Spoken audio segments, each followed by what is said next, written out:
Alright, so before going into the classic problems of synchronization, we touched upon something called deadlocks.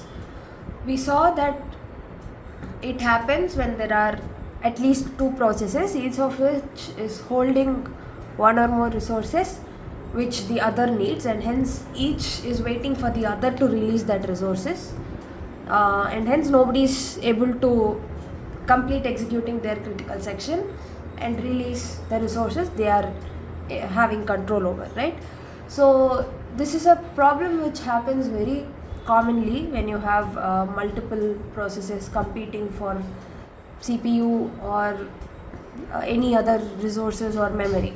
So because deadlocks are such a major thing, it is important to know more about them, to know about what causes a deadlock, how can deadlocks be avoided, how can they be prevented, and if for some reason they end up happening, how do you detect them, how do you recover from them.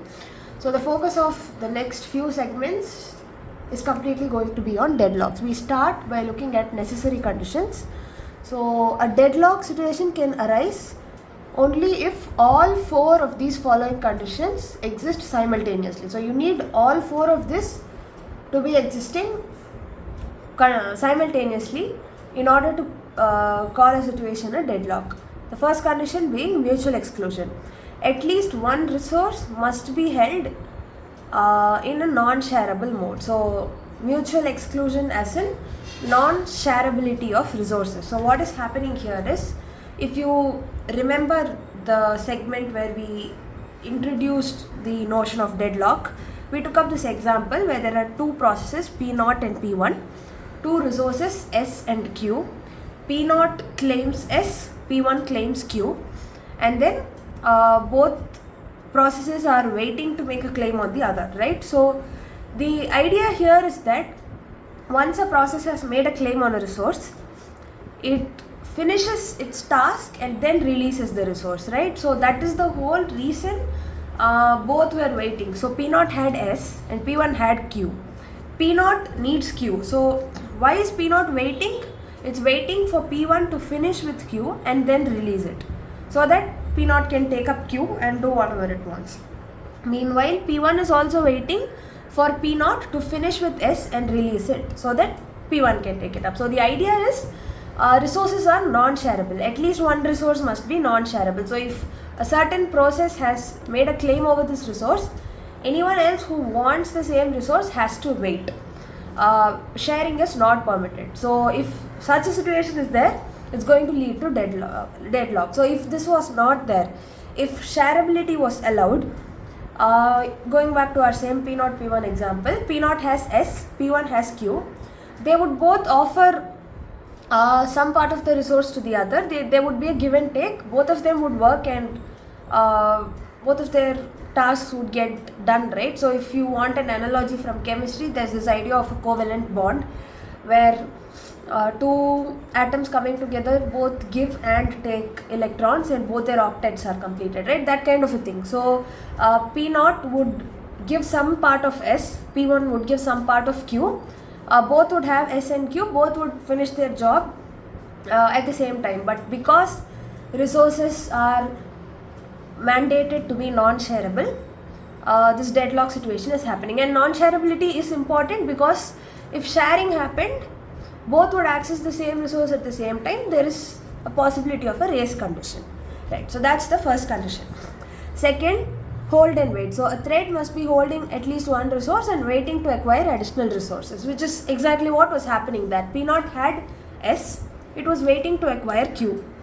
P1 vice versa.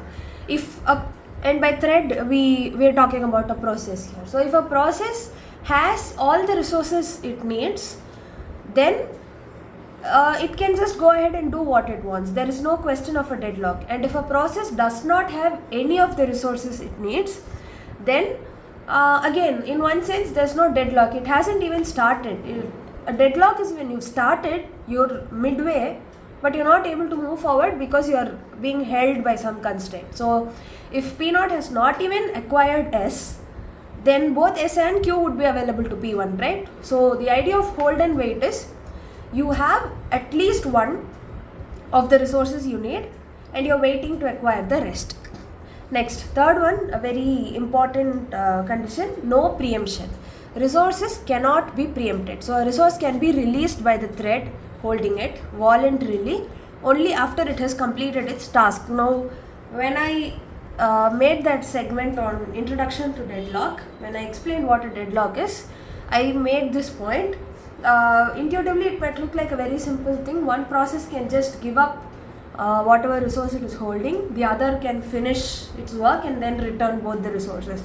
Now, the necessary condition is that no process should give up the resource it has claimed until it has finished whatever it wants to do. And this again is important in computers, in operating systems, because if processes keep taking resources and then giving them up because someone else needs it, then it is likely to end up with starvation, right? So let's say P0 claims this resource S, and then P1 wants S, so P0 gives it up to P1. P1 finishes and returns S, just then P2 comes, P2 also wants S, so P0 again gives up to P2, so on and so forth. Then P0 is never going to get that resource, P0 will never be able to work. So that is starvation. So in order to prevent that, your system is designed in such a way, logically your processes work in such a way that if they have claimed a resource, they will only give it up after they have finished whatever they wanted to do with it. Which is why P0 did not give up S, P1 did not give up Q, which is why the other process did not get the other resource, which is why there was a deadlock. Third condition. Fourth is circular wait. Circular wait, I think, is very self-explanatory. The first is waiting for the second, second is waiting for the third, and so on, and the last is again waiting for the first. So in the example P0, P1, which we've been discussing all this while, there are only two processes. So 0 is waiting on 1, 1 is waiting on 0. If you remember the dining philosopher problem, there again in one sense it's that, right? So if everyone picks up the left chopstick, then the first philosopher is waiting for, let's say, number 5, who's seated to his right. 5 is waiting for 4, 4 is waiting for 3, 3 is waiting for 2, and 2 is waiting for 1. Circular wait. So the processes are all waiting for another process, and that chain is a circular chain. So if all these 4 conditions hold, only then you would call it a deadlock. So even if one of these is broken, it is not a deadlock. Probably there are some clashing interdependencies, but it can be sorted out. Only if all 4 of these hold, the situation qualifies as a deadlock. So those are the necessary conditions for a deadlock to happen.